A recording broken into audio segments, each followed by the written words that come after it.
Estamos acá hoy con Carlos Ledesma, que es psicoanalista argentino, doctor en filosofía, también formándose en la especialidad de psiquiatría, integrante de la Asociación Española de Acompañantes Terapéuticos. ¿Cómo estás, Carlos? Este, Muy bien, muy contento de estar acá compartiendo con vosotros. ¿Para que está pagado o algo? No, para... A ver. ¿Ahí? Ay. Esto que decía, estaba muy contento de estar acá, conociéndolo, haciendo el proyecto y lo que dije un poco antes. Siento que llevo acá muchísimos años por la amistad, la confianza, el cariño que me están dando, que me dan, y estoy muy contento de estar acá. Muchas gracias. Sabemos que, bueno, que contás con una larga formación y experiencia. Y bueno, ¿podrías comentarnos sobre tu experiencia en tu recorrido que llamamos el otro día y nos contabas sobre América, lo que has visto, las visiones que atraviesan sobre la salud mental? Sí, bueno, en los últimos años llevo investigando un poco cómo diferentes países de América del Sur y de Centroamérica trabajan consideran lo que se llama salud mental. A mí es un término, una expresión que no me hace mucha gracia, lo de salud mental. Decía un psicoanalista francés que era una falsa alianza de palabras, decía Mao Maluni. Y es una expresión un poco extraña, pero bueno, es la que se utiliza. Y entonces he estado investigando en diferentes países, he estado en Colombia, he estado en Cuba, ahora estoy en Buenos Aires, y bueno, tengo un poco de conocimiento, más o menos intento tenerlo, de las diferentes leyes de salud mental, y por eso mi visita aquí a Montevideo, para conocer, más o menos que sea una estancia breve, cuál es la situación, las normas y las leyes. Hay un común denominador en todos los países, en definitiva, los países de América. Estaba yo con un compañero de la Universidad de Lanús, en Buenos Aires, que tienen una maestría en salud mental comunitaria, y estaba anoche hojeando un libro de un profesor de ahí, Leandro, que me lo facilitó, sobre el tema de la decolonización de la salud mental en nuestros territorios, ¿no? En América. Y es un término muy interesante, porque es una idea, un concepto muy interesante, porque nuestra formación como psiquiatras, psicólogos, psicoanalistas, está bastante supeditada a la mirada anglosajona y a la mirada europea. Y eso hace también que muchas veces apliquemos modelos teóricos o clínicos que no corresponden con las realidades sociales y económicas de nuestros países. Ajá. Y el otro día hablamos sobre tu experiencia en Colombia, lo fuerte que fue, todo lo que viviste. Si nos querés contar un poco sobre eso. Sí, la verdad que fueron unos meses muy intensos, aprendí muchísimo. Yo estudié medicina hace unos años y ahora estoy haciendo una especialización en psiquiatría, con lo cual tengo unos conocimientos más o menos sobre el tema de la farmacología.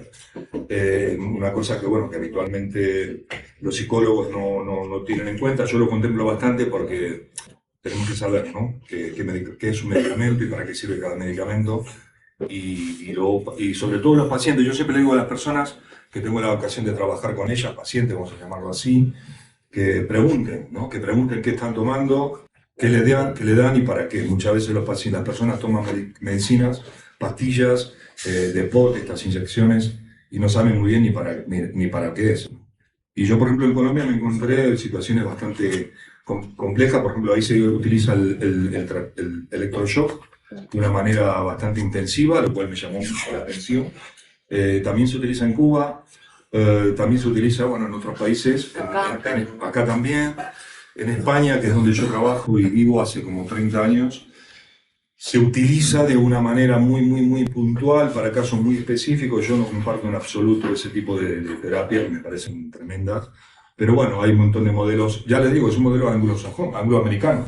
Estados Unidos es que vende los aparatos y los países y las políticas estatales lo terminan incorporando. Así que la experiencia fue dura, sobre todo por el tema, aprendí también mucho del consumo de drogas, el tipo de drogas que hay ahí.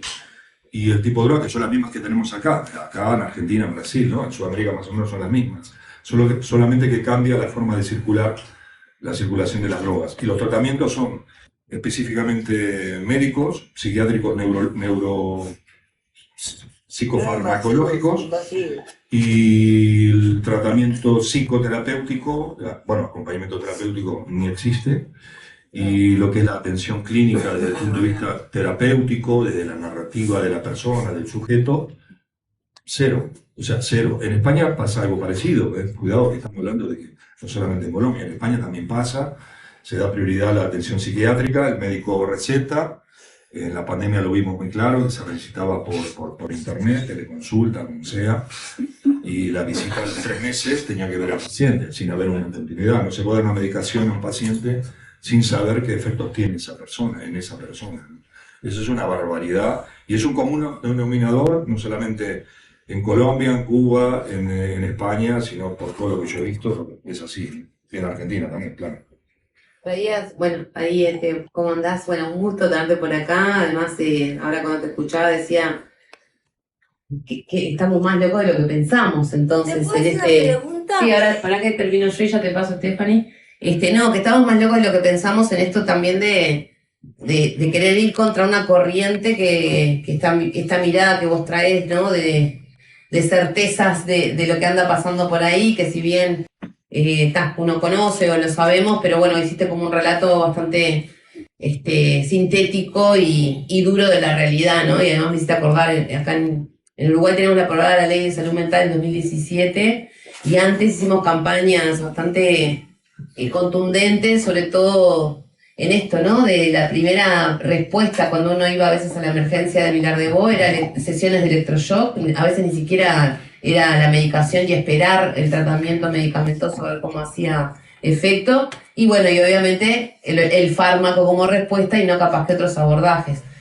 Y bueno, y yo decía esto de que acá capaz que estamos un poco locos porque en definitiva apostamos otros abordajes primero, o al trabajo en equipo si es necesario, obviamente, tener un tratamiento farmacológico u otro tipo de cosas, pero bueno, siempre que lo más extremo, lo más intrusivo sea eso, ¿no? La última opción, aunque sabemos que hay situaciones como más complejas, pero ¿cómo ves eso y cómo también lo ves desde un lugar que anunciábamos en la entrevista, que estás en la Asociación de Acompañamiento Terapéutico de España, que también es una de las figuras, supongo, para nosotros clave en esto de poder ir generando abordajes más amables y amigables y esperanzadores que los centrados más en esa mirada médico-hegemónica.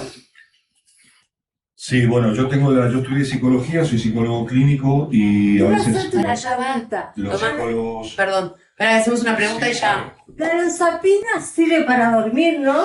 Como un diazepam, ¿no? Sí, sirve para dormir y sirve para muchas cosas, depende para qué la tomes. Me encanta, la tengo que combines, tomar. cómo la combines, con qué medicamento. Okay. Claro, y eso, bueno, después capaz que hacemos una, porque el otro día le Tengo que decía... hablarla, porque mi hermano se queda con toda la pensión, no Sí, me la ya lo dice, sé. no, la pensión es mía. Tenemos que ver ahí. Estaba con mi madre. Pero para Stephanie, porque estamos al aire y está bueno lo de la zapina, porque también tenemos un tema con algunas medicaciones que son que se mezclan con otras sustancias y a veces una sustancia de laboratorio mezclada con otra sustancia, por ejemplo en la calle, puede ser una bomba atómica, ¿no? Pero bueno, de eso nos cuenta ahora y ahora hablamos de la pensión. La pensión, ¿cómo? Las contraindicaciones de cada medicamento. Bueno, lo que yo decía del tema de que, por ejemplo, Florencia. muchos psicólogos, incluso psicoanalistas, son bastante reacios con la psiquiatría y al revés. Muchos psiquiatras no contemplan la psicoterapia en su perspectiva. Yo creo que tiene que haber un diálogo entre ambas disciplinas,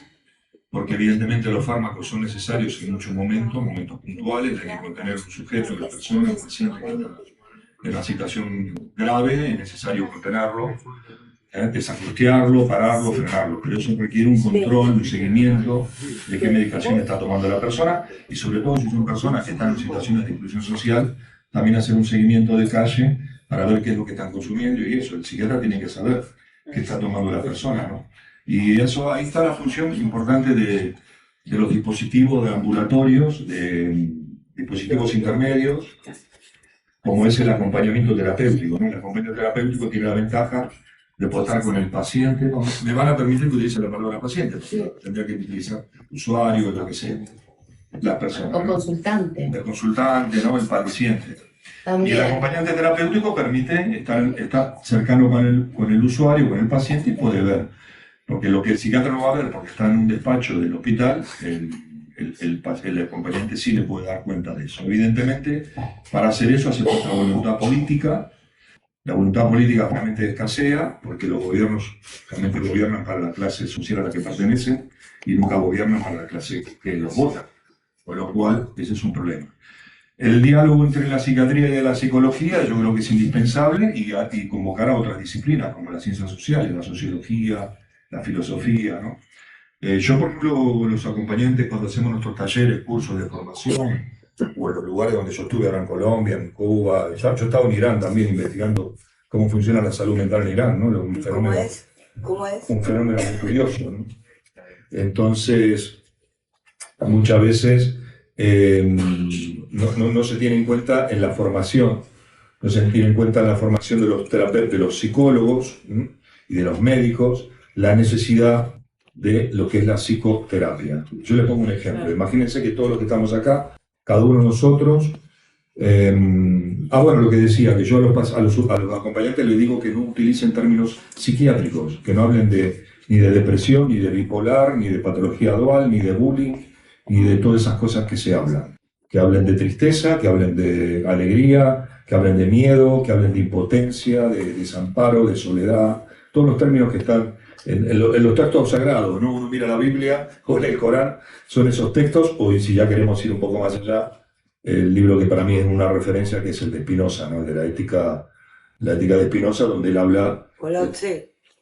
O la OTC, por ejemplo, todos los textos de Confucio, lo que sé, hablan de esos términos. Entonces son pacientes de hablar en esos términos. Fíjense que hay una palabra que se borró del DSM-4, DSM-5, que es el de angustia. Ya no se habla de angustia, se habla de ansiedad. Se habla de ansiedad generalizada, trastorno de ansiedad mayor, depresión mayor, no sé qué. Y los psicólogos se ponen a hablar con los pacientes con esos términos. Lo cual, bueno, por lo menos en lo que yo conozco, sí. Y no, porque la persona luego al final se identifica con el rol que uno la etiqueta, ¿no? Y se pierde la esencia del sufrimiento humano. Claro, se sobrediagnostica por sobre las emociones, parece, ¿no? Exactamente. O sea, O se niegan algunas emociones. Claro, pero en eso Pero acá es- nos angustiamos. No nos ponemos ansiosos, nos angustiamos. Sí, digamos. Pero digo, no, en esa de no poner un poco más de ciencias sociales, filosofía, empatizar con otras cosas, yo qué sé, de los autores. Entonces, sí, vos decías que bueno, que hay un modelo muy anglo, estandarizado en el mundo y que capaz que no ve las situaciones de cada país, por ejemplo Latinoamérica o bueno, Europa, cualquier país, y eso como debe ser una limitante. Entonces te quería preguntar sobre estos desafíos que tenés sobre la academia, que no forma bien a los docentes, a los estudiantes y demás, en psicología y demás, y qué alternativa hay ante estas situaciones, ¿no? tan dispares.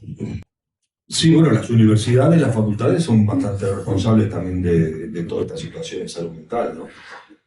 Yo, por ejemplo, en España hay psicólogos que salen de la Universidad de la Facultad de Psicología y no saben quién es Sigmund Freud, no tienen ni idea quién es, y Foucault se está de acuerdo. Bueno, ya de Foucault ya... Bueno, Foucault quizá porque como es un sociólogo, filósofo, la gente lo nombra, pero por encima, ¿no? Y aparte, a Foucault siempre se lo lee mal, porque siempre están hablando de la cuestión del poder en Foucault, todo el tiempo del poder.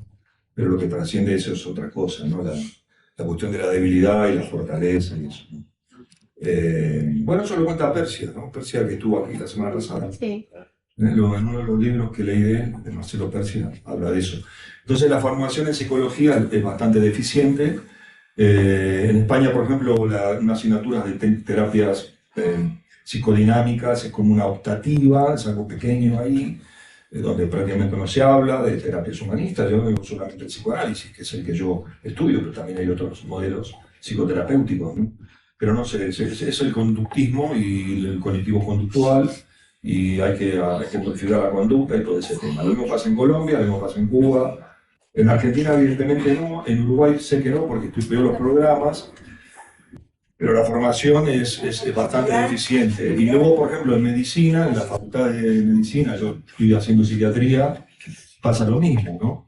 Se estudia mucho de neurología, de psicofarmacología, que está estupendo, hay que saber leer una bibliografía, una analítica de sangre, pero hay que saber, el psiquiatra tiene que saber que con una pastilla no se cura, ¿no? Yo les decía antes, por ejemplo, imagínense que somos aquí unas cuantas personas, unas cuantas, y cada uno de nosotros, hoy mismo, en este momento, estuviéramos tristes, ¿no? Tristes, abatidos, y vendría un psiquiatra, nos diría, un psicólogo que estamos deprimidos, deprimidas, ¿no? Entonces supongo que estamos todas deprimidas según el DSM-4. Nos hace un test, el DSM-5, ¿no? Y todas estamos deprimidas, ¿no? De la escala del 1 al 5 damos 5, ¿no? Uno da 4 y tal. Y viene el psiquiatra y nos da la misma medicación a todos, a todas. Señor. Evidentemente, la misma pastilla no va a tener un efecto para, ¿no? Cada uno tiene una historia. Yo nací en Buenos Aires, hace 40 años que me fui, nací ustedes son de Uruguay, una persona es mayor, otra es una mujer, otro es un hombre, uno tuvo padre, uno no tuvo padre, uno nació pobre, otro nació en la calle. O sea, la pastilla no nos va a curar una situación, ¿no? La pastilla puede ayudarnos, como dijo Freud, bueno, si uno está muy abatido, para levantar un poco el ánimo, ¿no? Levantar un punto del ánimo, pero a partir de ahí a hacer otra cosa. Pero no vale la misma pastilla para todos. Yo, por ejemplo, en Colombia veía que daban, todo el mundo era esquizofrénico.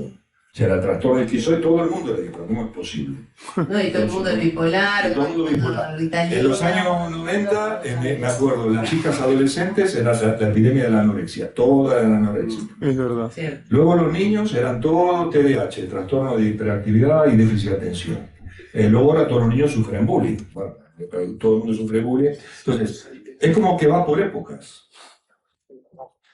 Estábamos hablando ayer en la nave, que me encantó por cierto. Me compré la nave, me encantó el lugar. Qué lindo, vayan a Barbato 14. No, impresionante, impresionante, el proyecto es impresionante.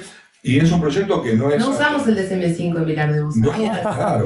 Bueno, en Pilar de Vos sí. No, en el Pilar de Vos, obvio. Sí, claro. Pero nosotros no, y tratamos de que nadie lo use, pero bueno, insisten. Igual veo que están todos tomados por allá, por el norte, ¿eh? La verdad que sí, qué feo. Bueno, Acá tratamos de resistir, aunque sea por lo menos entre nosotros, no. No, pero igual, ¿sabes qué? Porque vas a perder un ómnibus. A mí me encantaría, yo no tengo problema, no tenemos un ratito más. 5 minutos porque Guille. Acá te vas a quedar. Pero no, pero me quedé pensando ahora en esto que vos decías de cómo generar prácticas contrahegemónicas a esto que es tan duro, porque además esto se sostiene, además de por laboratorios y empresas multinacionales, también por la misma gente que viene buscando que le digas que está deprimida. Ya viene con estamos en una época donde, así como en algún momento internalizábamos la medicina y éramos nuestros propios médicos, ahora también somos nuestros propios psiquiatras o psicólogos, entonces venimos y decimos, estoy deprimida, y le decís, no, capaz que estás triste, ¿no? A mí me pasa eso, y te dicen, ¿cómo triste? No, estoy deprimido. Entonces me decís, bueno, puede ser, pero veamos esta historia que decías vos hoy, porque me parece que también en tiempos muy pragmáticos y en tiempos donde parecería que hay que resolver todo ya, no hay tiempo para historizar un proceso, una dolencia, un padecimiento, una historia que nos dé esto que en general los humanos hemos perdido, que es tener tiempo con el otro, ¿no? Para poder entender. Pero si, bueno, lo primero es lo que quiero sacarme de arriba en un sistema médico administrativo a una persona, bueno, te doy un fármaco, te encierro unos días y después salí. Está Marcelo por entrar en la puerta y está cerrado porque ustedes, bueno... Pero bueno, todo eso, o sea que vamos a tener que generar una vuelta. Sí, solamente como una cosa. Hay un autor que es un estudioso que se llama... Los que quieran conversar con Carlos se van con Guillermo en el auto, porque tiene que estar en Tres Cruces 11:30. Estoy yo más nerviosa que Carlos, que está buscado. Ahora estoy más tranquilo. A mí siempre me gusta llegar temprano a los lugares, pero bueno. Tenemos una minutos más. Un autor que habla del tema de la narrativa, ¿no? De lo que era el diálogo socrático. ¿No? El principio socrático, que cuando los médicos incluso violamos ese pacto, porque el diagnóstico se construye con el sujeto en un diálogo. El sujeto me cuenta, yo le escucho, en un ida y vuelta. Yo, por ejemplo, aprendo mucho más, estos días conversando con un par de compañeros que me contaron sus historias, sus vivencias, en los 2 días que llevo acá, y aprendo mucho más que leyendo un manual de psiquiatría, ¿no? Porque le estoy contando diferentes situaciones. Pero no todo el mundo puede resolver, ni todo el mundo. Entonces, en el diálogo socrático, que hay un juramento socrático, es el diálogo con el sujeto. Por eso es importante la psicoterapia. Porque en la psicoterapia, ¿no? La persona habla, el otro escucha. Tiene que escuchar sin prejuicios, sin manuales, en un a priori, sino que dejar que el otro relate. Una buena palabra nos puede cambiar la vida. Así como cuando somos pequeños, una mala palabra que nos diga, no un insulto, sino algo que nos diga, este niño no sirve para jugar al fútbol, o este niño no es bueno para las matemáticas, y el padre se lo dice una y otra vez, o el maestro o el cura, y le puede condenar al chico, ¿no? Y el chico se lo cree, como me lo dijo mi papá, me lo dijo el cura, me lo dijo el maestro. O sea, que una mala palabra, o sea, una palabra mal dicha, lo puede condenar. El farmacólogo. Exactamente. Y una buena palabra, un buen encuentro con un buen, incluso con un enfermero, puede ser, no hace falta ni que sea. Yo siempre digo una cosa, lo insistí mucho en Colombia. En un hospital, en un sanatorio, toda persona que trabaja, todo el que trabaja, desde que está en la puerta, desde que está en la recepción, el que hace las altas, las citas y tal, debe tener formación sanitaria. No que sea médico, no que sea un médico que esté en la puerta. No, pero tiene que tener formación sanitaria. ¿Por qué? Porque el paciente, cuando llega a un hospital, a la primera persona que se encuentra es el que está en la puerta. Al segundo es el que le da la cita. Y no va a un hospital porque quiere, nadie va a un hospital porque no tengo nada que hacer, voy al hospital. El que va al hospital tiene una necesidad. Sí. ¿Real o no? Porque a veces tenemos problemáticas que no hay, ¿no? Si son anímicas no hay prueba física. Pero no sucede así. El que está en la puerta dice, ¿usted a dónde va? Y según cómo esté vestido, te dicen una cosa o está la otra. Y ya no le digo si según el color de la piel. Entonces, y luego está no hay citas. Usted tiene obra social, tiene seguro, tiene prepaga. No, yo no tengo. Pues entonces no, venga otro día, no sé qué, punto. Es así. Y nos tratan mal desde el principio. Yo me voy a hacer una analítica de sangre, no voy porque me tengo ganas de hacer, no, que la necesito, quiero saber. ¿No? Acá decía un compañero que un cólico nefrítico. Bueno, vas al hospital, te tiene que atender. Entonces, toda esa formación, eso es lo que se llama salud comunitaria. Y hago mención al máster que se hace en Lanús, que yo estoy invitado ahí como asistente y estoy encantadísimo, porque lo conocía, el proyecto, pero otra cosa es verlo. Claro. Es como estar acá en Radio en Vilar de Voz. Una cosa es verlo, escucharlo, y otra cosa es verlo, estar con ustedes, tocar los cuerpos, las manos y hablar, ¿no? No es lo mismo. No es lo mismo. Entonces, la salud comunitaria compete a todo. Esto, evidentemente, los políticos no lo saben.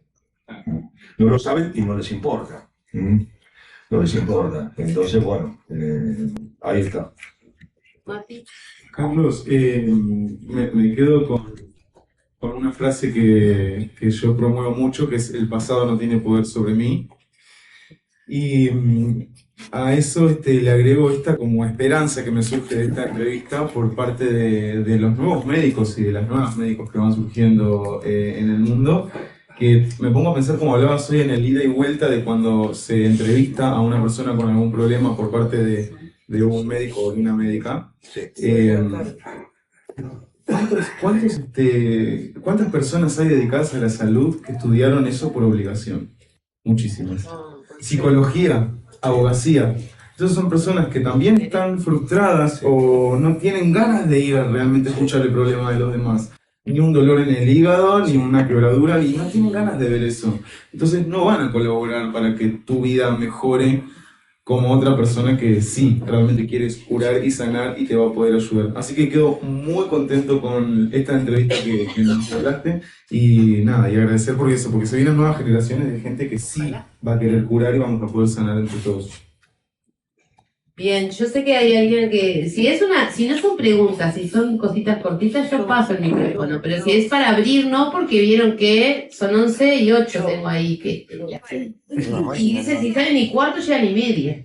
Bueno, si es lo que te escribo, te vas a sacar, ¿no? Lo que te escribí, te vas a sacar. Porque aunque te vayas hoy, quedas en nuestro corazón y en todo lo que nos ha transmitido en todo día. Lo único que te puedo decir, digo, de mi historia personal, inicié en enferma psiquiátrica con 14 años, cuando no lo era. Digo, y a veces la mala sintaxis del psiquiatra, el resolver lo que tiene que resolver no le importa nada más que farmacolizarte, o sea, ¿no? Te hace un enfermo mental.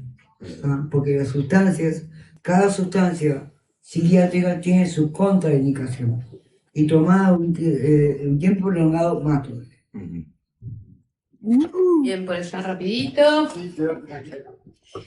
En mi caso, hace 5 años que estoy atendido por el mismo psiquiatra y yo ya voy sabiendo lo que me va a decir, ¿verdad? En la última vez que quedó, estuvimos casi 1 hora porque quedó meditando. Él decía, vos tenés motivos para estar deprimido. Y al final de su larga definición, me dijo, no sé qué decirte. Ahora, por otro lado, yo tengo aquí en la radio un psicólogo. Con él hablo 15 minutos y me siento bien. Cuando yo me siento responsable porque no se lo puedo decir a mi psiquiatra. Porque, ¿de qué manera le digo me siento mejor con mi psiquiatra que con ustedes? Me dice, búsquese otro. Ah, yo pensé que con el psicólogo. No, al ¿Viste el revés. último? Al revés. Sí, bien cortita, tocaste un tema que yo lo tuve que vivir por años. Yo pasé por los cuarteles, fue 11 años guardados, encerrados. Y por suerte teníamos psiquiatras y psicólogos compañeros. No. Y dimos la batalla para no consumir medicación que nos querían dar. Y pues, ¿qué hicimos? Lo que dicen, nos enseñan ellos, ocuparnos. Y nos dimos el lujo de pasar, yo en mi caso, casi 11 años sin tomar medicación. Y hay gente que me dice, no, pero ¿cómo? Que no precisaste, que no sé qué, que si había un psiquiatra. Sí, había un psiquiatra que nos quería hacer volver locos. Yo, la medicación, como dijo Cecilia, hay una industria multinacional que tiene un poder por encima de los estados, y si no, vayan a cualquier hospital, a cualquier lado, como sale la gente con bolsas de medicamentos. Eso es terrible. Justo ayer me hicieron una entrevista de, claro, estás en calle, no tenés dónde vivir, vas al hospital porque lo necesitas, salís con una bolsa de medicamentos que o te los roban o los cambiás por algo, ¿no? Entonces también además que acá hay salud pública, además es un sobregasto, o sea, es increíble, ¿no? O sea, una mala intervención, una mala atención y un sobregasto para el Estado y para el pueblo. Bueno, estamos en vivo también por Instagram, saludos a todos los que están escuchando. Mauri y Meli. Lo que no comentamos, lo dijiste vos por encima, pero es importante señalar el interés de la farmacéutica, ¿no? O sea, la psiquiatría, la medicina están empujadas por la industria farmacéutica. Esto se vio claramente en la pandemia. En la pandemia ustedes vieron que se aplicaron las mismas normas de encierro para los países del primer mundo que para los países del tercero, o del cuarto, o del quinto. Cosa que no es así, porque tú tienes que aplicar unos protocolos sanitarios en función de la situación económica. Y yo solamente quiero cerrar con una frase de Marcelo Persia, que ayer estaba leyendo un artículo que me mandaron. Persia está muy presente todavía, porque estaba acá, no sé qué, bueno. Marcelo tiene un libro que se llama Deliberar la psicosis, y tiene una frase que yo la metí en mi tesis doctoral, en la anterior que hice de psicología, y dice Marcelo, respecto al acompañar, ¿no? Al acompañar. Acompañar viene del latín, que quiere decir cum panis. Esto lo dice Derrida, cum panis, compartir el pan. De ahí viene la palabra acompañar. O sea, acompañar es compartir el pan. Entonces, Marcelo Persia dice, el trabajo clínico, se refiere en salud mental, requiere hacer amistad con lo inminente, con lo que no está, con lo que está por venir o quizá no venga, fuera del ideal de las instituciones donde se espera que no pase nada y que todo esté bajo control. El ideal de la institución psiquiátrica, que no pase nada, que todo el mundo a las 7, a las 8 vaya a dormir y a las 8 de la mañana esté levantado. Entonces, la frase de Marcelo es buenísima, porque esperar lo que no sabe si viene, pero mientras estás esperando estás acompañando. Y el otro se siente acogido en el desamparo, que es el sujeto. Y como bien dijo Matías, mucha gente estudia psicología porque tiene un tío, una tía, un hermano o el novio con un problema psíquico. Ya voy a estudiar psicología, entonces no hay vocación. Como para ser parrillero, ¿no? una parrilla, hay que tener ganas de hacer carne y saber cortarla, como para hacer un buen mate o para hacer un buen albañil, hay que tener pasión por los oficios. Entonces, la sociedad capitalista lo que está haciendo, la esquizosociedad en la que vivimos, es que la gente joven no tenga pasión por los oficios. Y eso sucede con un médico, con un cocinero, con un mozo, con un camarero o con el que va a conducir el barco, que espero que lo haga bien. Yo que no sé nadar, yo espero que el barco llegue a Buenos Aires. Bueno, no digo nada más. No, Mauri, que te quiere decir algo más. Sam. Sí, yo creo que acá hay algo que encierra todo lo que vamos escuchando, que las pastillas no son mágicas, ¿no? O sea, si uno no pone de uno para seguir adelante, si uno no busca encontrar esa alegría o esa felicidad o ese acompañamiento en el otro, Micrófono. yo creo que se aprende mucho más en el encuentro con el otro que en la vida misma, porque yo lo aprendí acá, en la facultad y en muchos lados, que se puede aprender mucho más de un estudiante o de un compañero en el manicomio que de un profesor. Sí, lo que pasa es que a veces... Depende de los catedráticos. Ahora tenemos a un compañero acá que estamos aprendiendo en la platea. ¿No? Sucede que muchas veces los estudiantes, ¿no? Las estudiantas con la buena voluntad de empezar a aprender, la misma institución, la misma facultad le termina quitando el deseo. Claro. Le termina matando, porque a veces son programas académicos, hay que estudiar los test, los diagnósticos, el manual del DSM-4, el DSM-5, el CIE no sé qué, y al final le terminan diciendo, pero esto es la psicología. Entonces le van quitando el deseo. Es una sociedad, como bien dijo antes Cecilia, hay que vivir en el presente, estar feliz y estar contento, y consumir. Y consumir. Y entonces el deseo, el verdadero deseo humano, es el de que hablaba Spinoza, ¿no? Ese deseo lo anula, ¿no? Y luego a veces pasa que uno se derrumba porque el éxito inmediato no se consigue. Y aparte no hay que conseguir el éxito, sino que hay que conseguir otra cosa. Entonces muchos estudiantes empiezan las carreras, de la que sea, ¿no? Y a medida que avanzan la carrera van perdiendo el deseo, como un matrimonio aburrido, ¿no? Llega un momento del final, sigue el matrimonio porque sigue, y sigue en la facultad porque sigue, porque se la paga el padre o por lo que sea. Pero las facultades, hay un libro de Kant que se llama El conflicto de las facultades, muy interesante. Las facultades son las que van mitigando el deseo de los estudiantes. ¿Pero por qué? Porque es el Estado. Yo estoy totalmente a favor de la sanidad pública, es una lucha eterna, debe serla, y la formación y la educación pública, ¿no? Todo lo que esté en manos de empresas privadas, ya sabemos a dónde va a ir a parar, ¿no? Entonces, incluso a veces las universidades públicas o los hospitales públicos muchas veces caen en las garras de este sistema tecnocrático y caníbal. Bueno, muchas gracias, Carlos. Te agradecemos un montón todo lo que dijiste. Estamos más nerviosos nosotros. No, porque estamos re pendientes del tiempo, claro, estamos todos. Pero un montón de lo que hablamos también de eso, Y va a volver, los Carlos, intereses va a volver. de las farmacéuticas sobre las políticas públicas de salud, bueno, eso fue muy enriquecedor y quedó pendiente y sos bienvenido cuando quieras a volver acá, a Río de la Plata, cuando estés por acá en la Nos vemos región. en Madrid, si no. Y si no, nos tenemos que ir a buscar a Madrid, pero te queremos. Estaremos acá con nosotros. estaremos en contacto.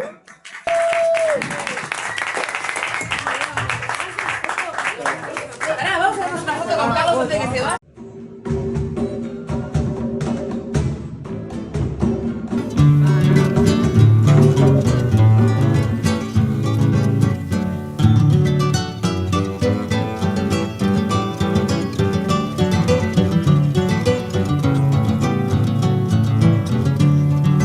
No te olvides del pago si te vas para la ciudad. Cuanti más lejos te vayas, más te tenés que acordar. Cierto que hay muchas cosas que se pueden olvidar, pero algunas son olvidos y otras son cosas nomás.